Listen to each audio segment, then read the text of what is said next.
So getting ready for a new school year, Mhm. uh, I always think about with experiences, there's a before, there's a during, and there's an after.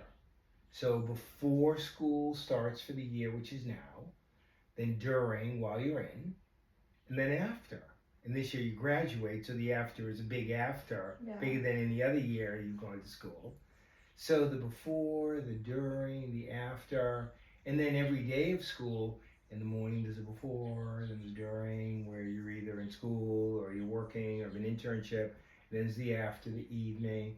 But thinking about a new beginning, Mhm. a new school year, new potential with friends, with peers, maybe people you haven't done as well with teachers. Yeah. Uh, so, what are some of the difficulties or challenges or problems getting ready before a new school year starts? And what are some solutions from your experience? Yeah, some difficulties are definitely like teachers you don't like or people like there's been problems with, that sort of thing. And um also being in summer, like being just like with your close friends and just like in your own little world doing things you genuinely want to do, and then having to go to school, not wanting to go to school for 8 hours and not being with people that you would ideally be with can be hard Yeah. and kind of be stressful. But school's honestly such a beautiful place for teenagers. Like a lot of friendships come from school, a lot of memories come from school. Mm-hmm. Like it's nothing to be worried about. It's more just like a place where you can find people you can connect with, you can make memories, you can learn things. Right. Like it's honestly a beautiful place. So it's interesting that you're saying something that I agree with too. Is that it's always about the people, Mhm. and how do you deal with difficult people? Because Mhm. you know you're going to run into Yeah. them at school. How do you deal with difficult people?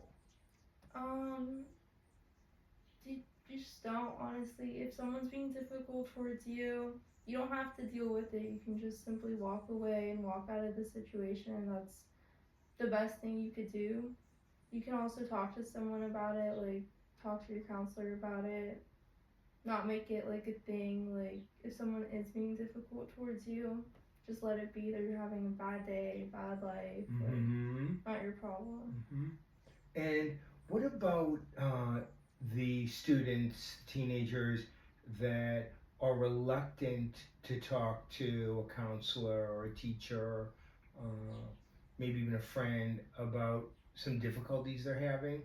Uh, what encouragement would you have for somebody that just doesn't feel comfortable talking to anybody about their problems Mhm. because maybe they have problems at home too, and maybe they feel like they have too many problems, or they don't want to, lay their problem on somebody else, or maybe they'll get rejected, and it's just really awkward for a lot of people to ask for help because Yeah. it means that they're not adequate or they know enough, they're not doing enough. So what encouragement or what support would you give, you know, a friend, a fellow student, somebody else, um, when they're like, oh, I couldn't talk to somebody, I couldn't do Mhm. that. What would you say to that person? Um, I get it's hard to talk to like people your own age or like in your grade about difficult things like that because of like gossip and just like everything like that. Mm-hmm. But a counselor, like they're very well trained to just like take in information and like be like responsive towards information. They'll Mm-hmm. never make you feel like your problem is inadequate or like Mm-hmm. um too much or anything. They're really good. They're really trained to like make you feel seen. Mm-hmm. And you would honestly rather have your problem said out loud once to just like get it out of your head than it Mm-hmm. repeating in your head like constantly. Because if you don't talk about your problems, they're just gonna be in your head, and that's torture more than having to like sit with the counselor for 10 minutes and talk about your problems. Very interesting. Very. So you're making me wonder because before we started filming, you told me you went away for a week with your parents to really kind of relax place, and Mm-hmm. you didn't really have too many responsibilities. You could really take some time, and everybody deserves a day like that, a week like that, whatever people can get, at least an hour or two like that. Mm-hmm. What about all of the pressure or all of the controversy about social media? And kids shouldn't bring their phones to school, and they're spending too much time on social media, and they're comparing themselves to everybody. They are even bullied sometimes. What's your take as a teenager, for other teenagers, maybe even their parents or teachers, but particularly for other teenagers, about social media?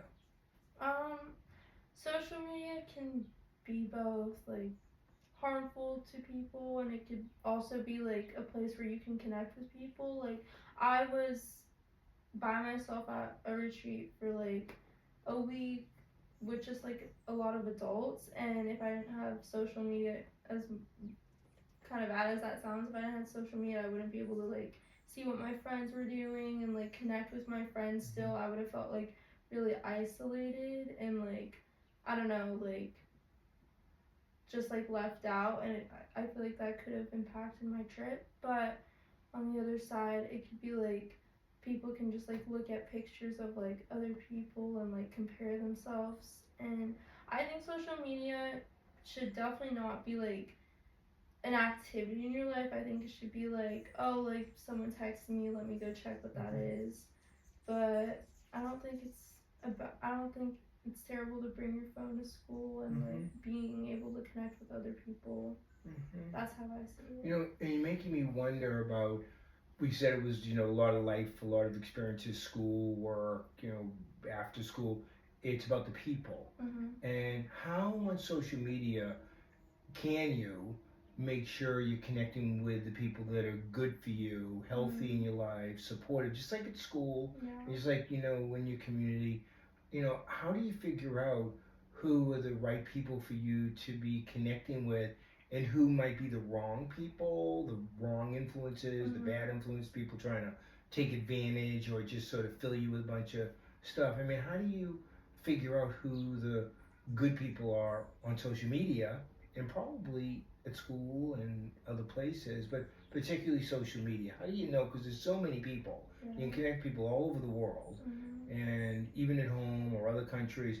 How do you figure out who are the right people for you Um, to hang out with in social media? I think social media is like a good like profile picture of a Mm-hmm. person because like you post things that you like to post, and you post your life, and Mm-hmm. you just post like your interests and things. So like I feel like when I like people have Instagram posts of like things that I don't enjoy, Mm-hmm. like I just kind of see that I'm like, okay, this is not the person for me. Mm-hmm. Someone's like commenting things that I would not agree with, this is Mm-hmm. not the person for me. Like Mm-hmm. social media, like the profile of it is really good intel of who a person is, in my opinion. Oh, interesting. Mhm. So you can go by what a person posts, Yeah. right, or their comments, Comments. uh, and that helps you figure out if this is the kind of person I want to connect with, Mhm.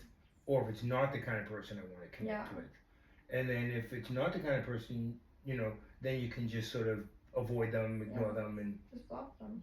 yeah, just block them. Mhm. And if they are the kind of person, then you can interact more and kind of build a friendship and Yeah. a connection. Mhm. Mm-hmm. Yeah. So, any advice to maybe because you're going to senior year, so you've grown in school a lot.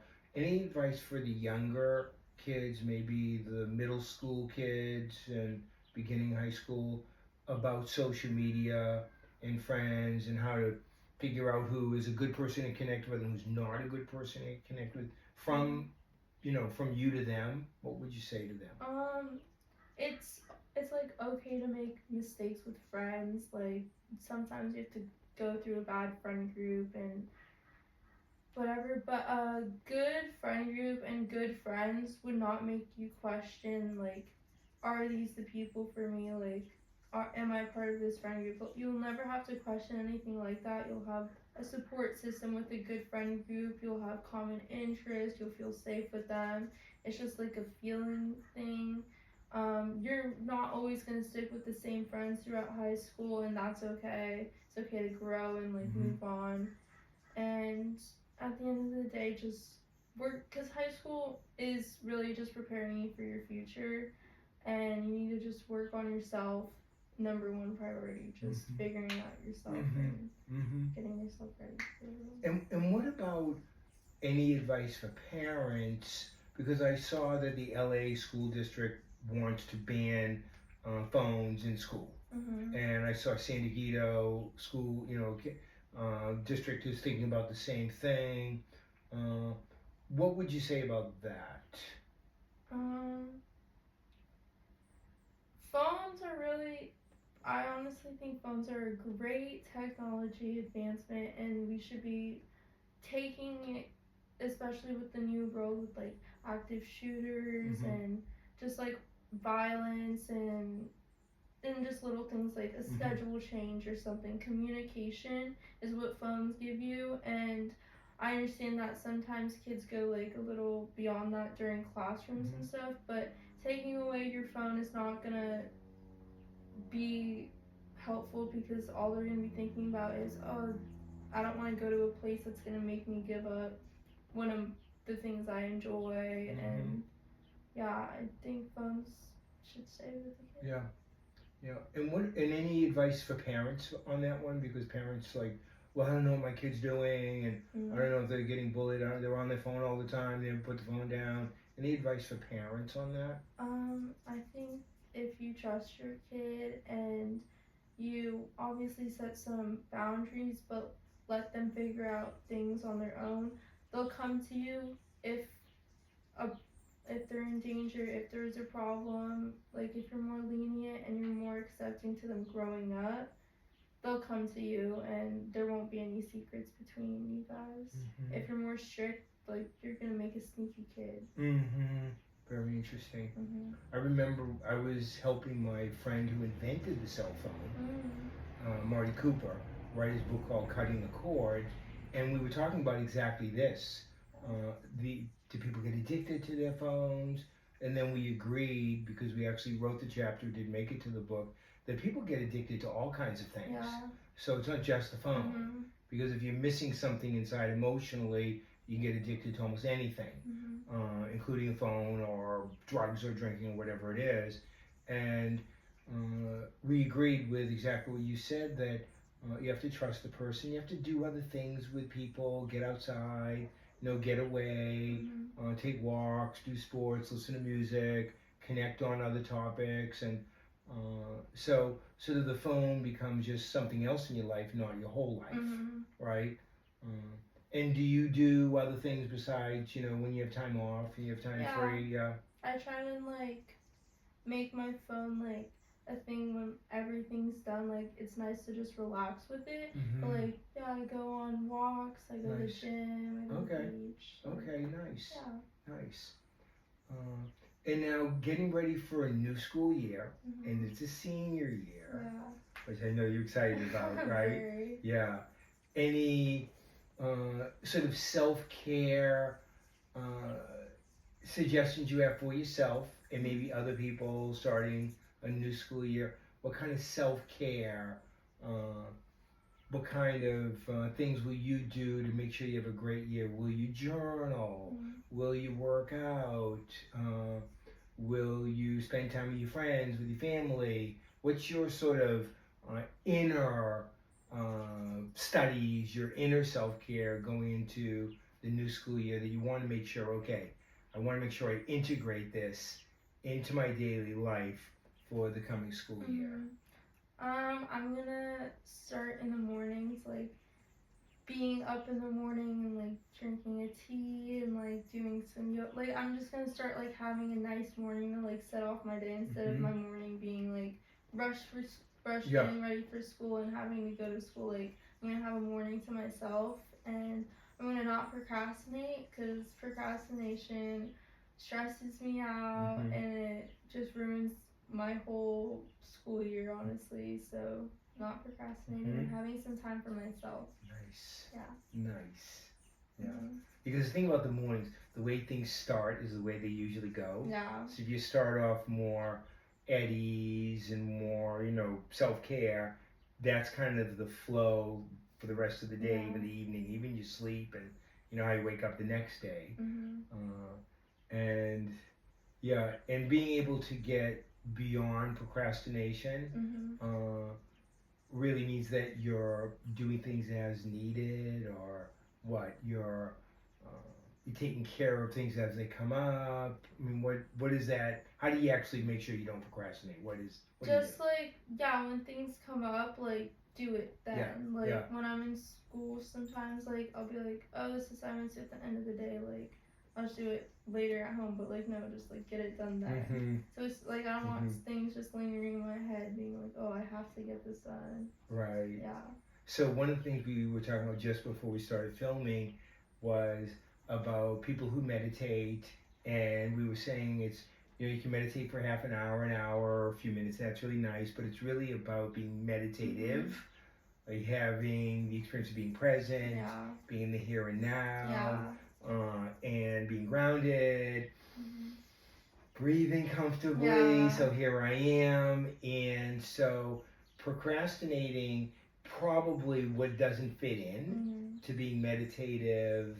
Not so much meditating, but being meditative, being more present, more in the here and now. It's like, okay, here and now, I'll do what I can do right now, Yeah. and why put off till later what I can do now, and Exactly. and be more meditative, Exactly. right? Hmm. So if you don't have time to meditate, don't worry about it, because the whole idea, as we've agreed, is being meditative, Yeah. right?